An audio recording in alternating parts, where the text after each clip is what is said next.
भी सारी परिस्थितियों को जानने के बाद भी मैं मजबूर हूँ पुत्र, मजबूर हूँ। खड़े हो आप इस महायुद्ध में जानता।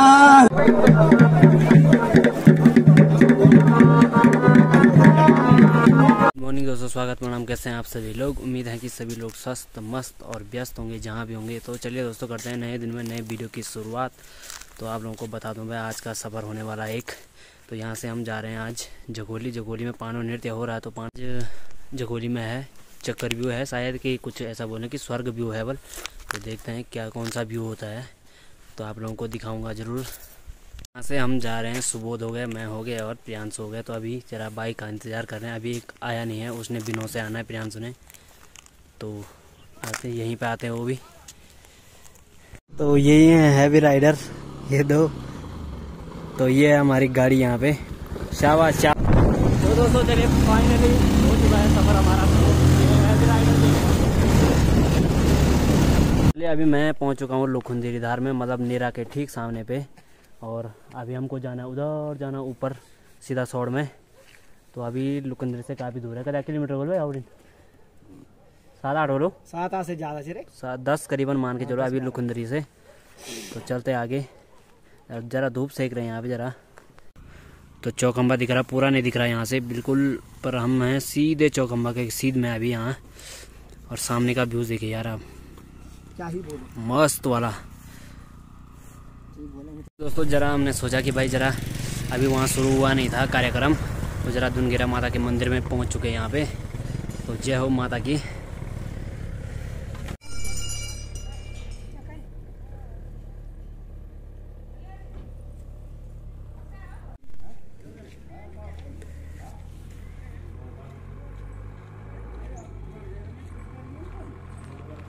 यहाँ पे आके कुछ अलग ही मतलब पॉजिटिव एनर्जी जैसे आते हैं मंदिर माता दुनगेरा माता के मंदिर के ठीक से यहाँ पे हैं हम अभी।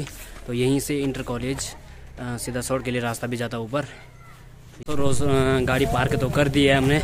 तो अब चलते हैं आगे ज़रा, जहाँ पे हो रहा चक्कर भाई क्या बोल जाऊँ आज? मकर व्यू। तो भाई जी बोल रहे हैं कि भाई मकर व्यू हो रहा है बल आज। तो दिखाते हैं आप लोगों को मकर व्यू। मैं सोच रहा था कि स्वर्ग व्यू हो रहा है, तो यहाँ पे हो रहा है मकर व्यू बल।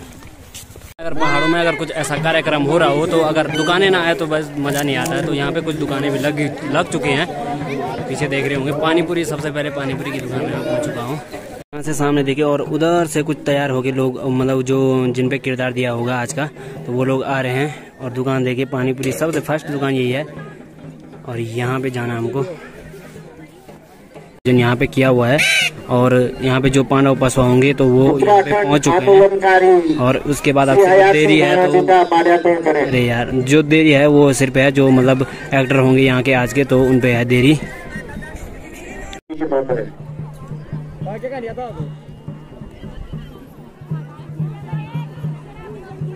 चले तक चलो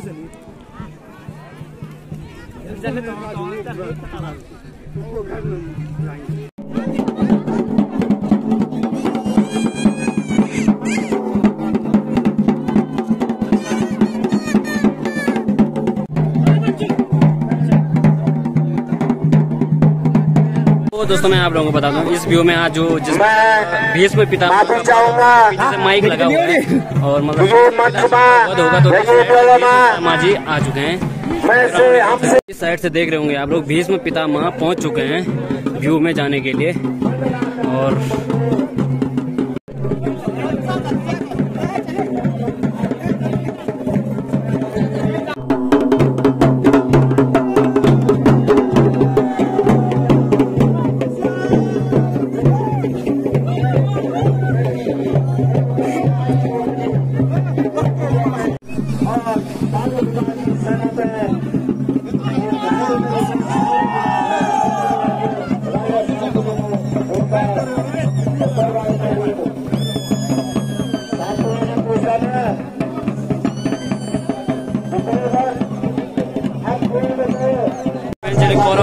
कौरव दल तो व्यू में घुस चुका है। इसके बाद अब आ जाएंगे पांडव दल, आने पे थोड़ा देर है। तो यहाँ अंदर देखिए आप लोग।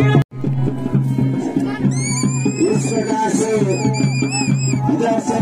के साथ कौरव दल का प्रवेश होगा और इधर से मानव लौटा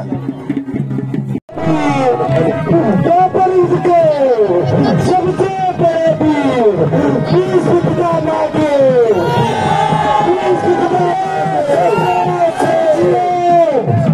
मैं आज अपने दिव्य शस्त्रों से भूमंडल को दिखा दूंगा, भूमंडल को दिखा दूंगा।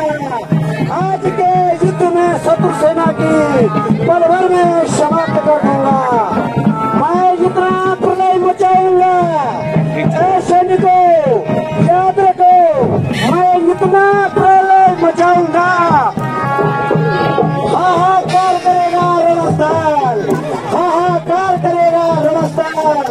चलिए कौरव दल तो व्यू में घुस चुका था अंदर और साथ में अरे यार माइक की आवाज आ रही है और मतलब पांडव दल भी पहुंच चुका है व्यू में और सामने देखिए जबरदस्त घना घोर वाला युद्ध हो रहा है, जबरदस्त वाला युद्ध में शत्रु सेना को पल भर में समाप्त कर दूंगा। मैं इतना प्रलय मचाऊंगा, मैं इतना प्रलय मचाऊंगा। हाहाकार मचेगा रणस्थल में, हाहाकार मचेगा रणस्थल में। स्वयं शत्रु उठाकर दौड़ेंगे, स्वयं शत्रु उठाकर दौड़ेंगे। भगवान विष्णु भी इस रणस्थल में, भगवान विष्णु भी इस रणस्थल में।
तो भाई आइसक्रीम ना खाए तो ऐसा हो नहीं सकता। पीछे देखो यार, मेरे पीछे जबरदस्त ये खिला रहा भाई। ये है जखोली गांव, ठीक है, और यहाँ से नज़ारा देखिए आप लोग, जबरदस्त वाला। ठीक गांव के ठीक सामने और चौड़े चौड़े खेतों में ये हो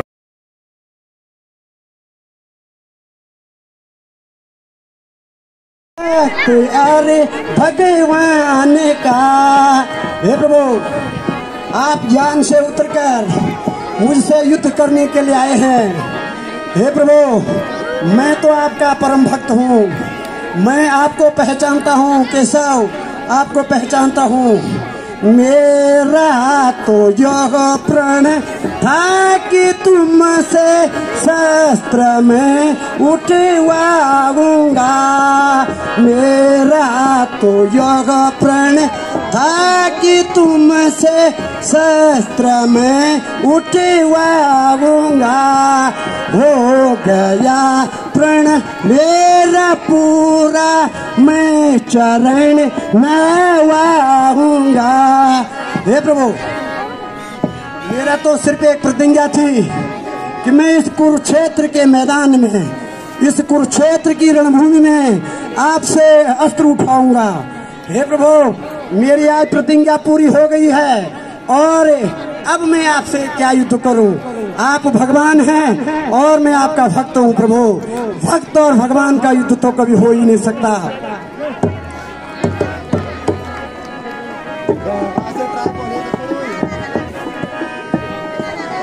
रही बात प्रभु, यदि आपने शस्त्र उठाई दिया तो आप मेरा वध कीजिए।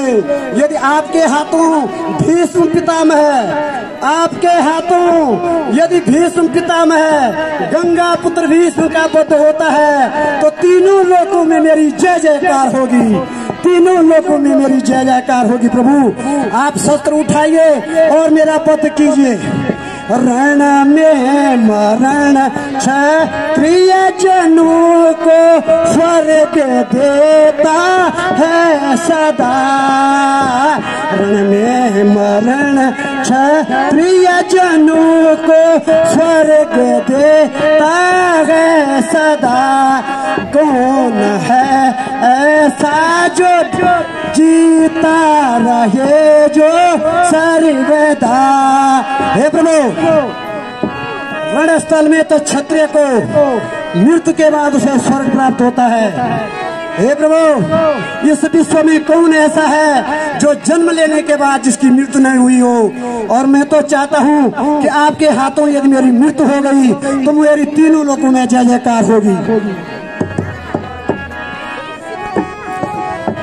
खड़े हो आप इस महायुद्ध में, जानता हूँ मैं मगर कुल श्रेष्ठ हूँ इस राज्य में। हे प्रभु मैं यह भी जानता हूँ कि आप धर्म की रक्षा के लिए अर्जुन के रथवान बने हुए हो।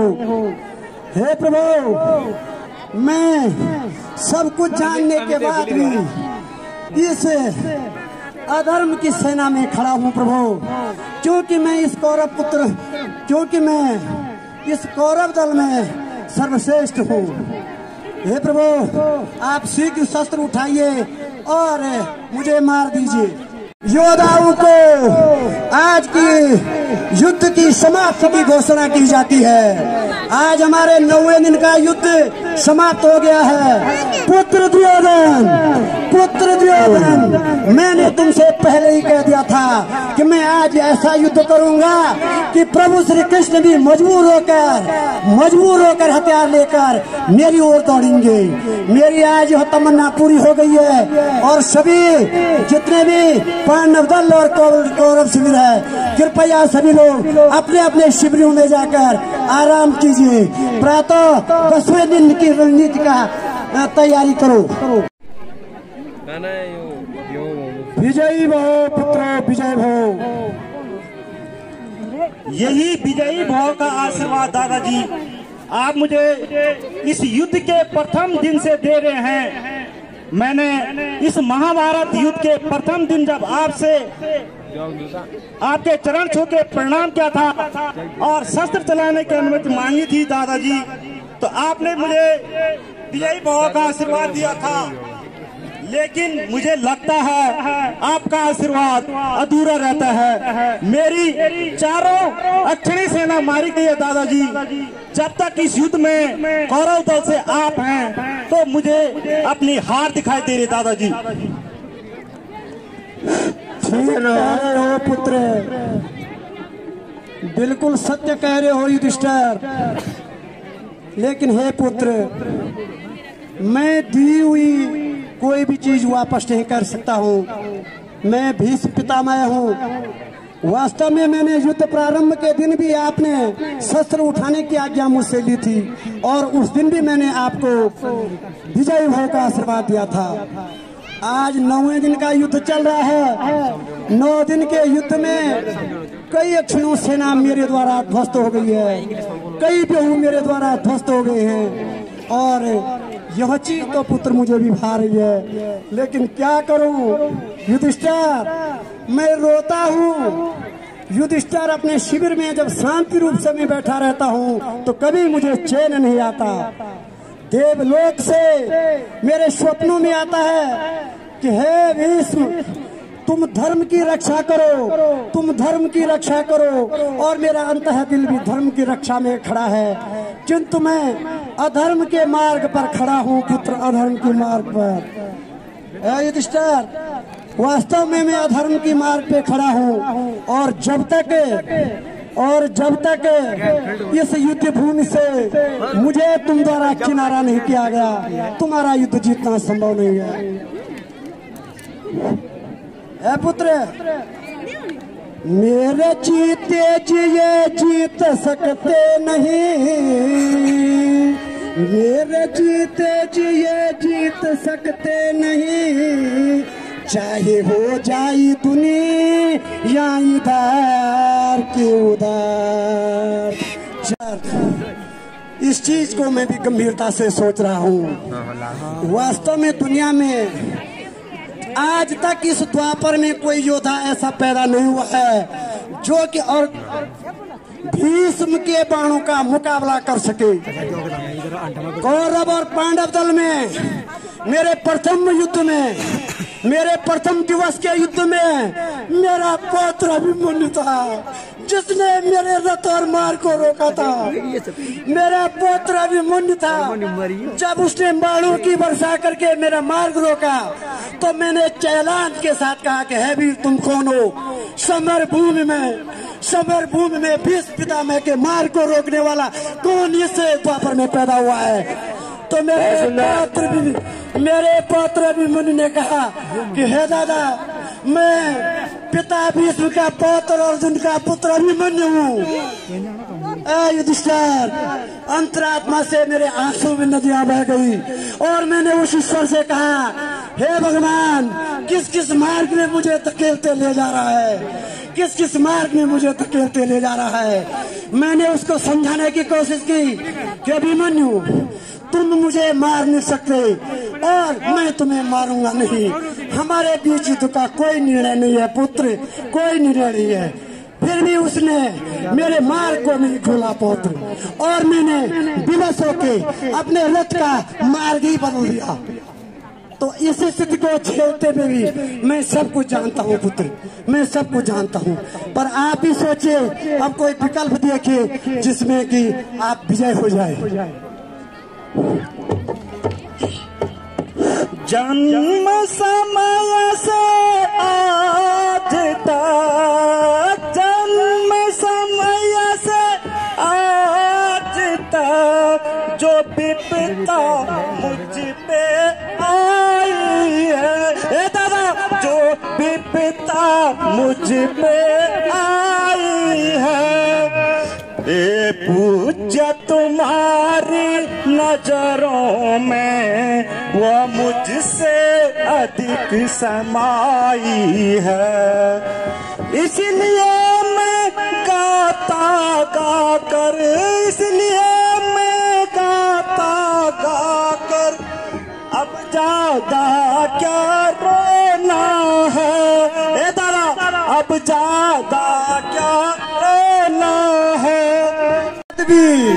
सारी परिस्थितियों को जानने के बाद भी मैं मजबूर हूँ पुत्र, मजबूर हूँ। मैं योद्धा होने के नाते, मैं योद्धा होने के नाते बाहर आंसू नहीं बहा सकता हूँ, लेकिन परमात्मा से यदि आप पूछेंगे तो भीष्म पितामह यही कहेगा, भीष्म पितामह की ही पुकार होगी कि रक्षा धर्म की होनी चाहिए और जीत धर्म की होनी चाहिए। लेकिन हे पुत्रों, मैंने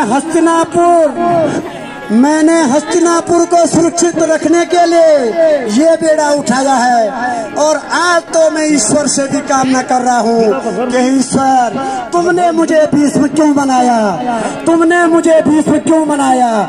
क्योंकि यदि भीष्म नहीं होता तो मैं आज कभी का गया होता, और ये रणस्थल और ये दिन मेरे आंखों द्वारा नहीं देखे जाते। सज्जनों, इसी में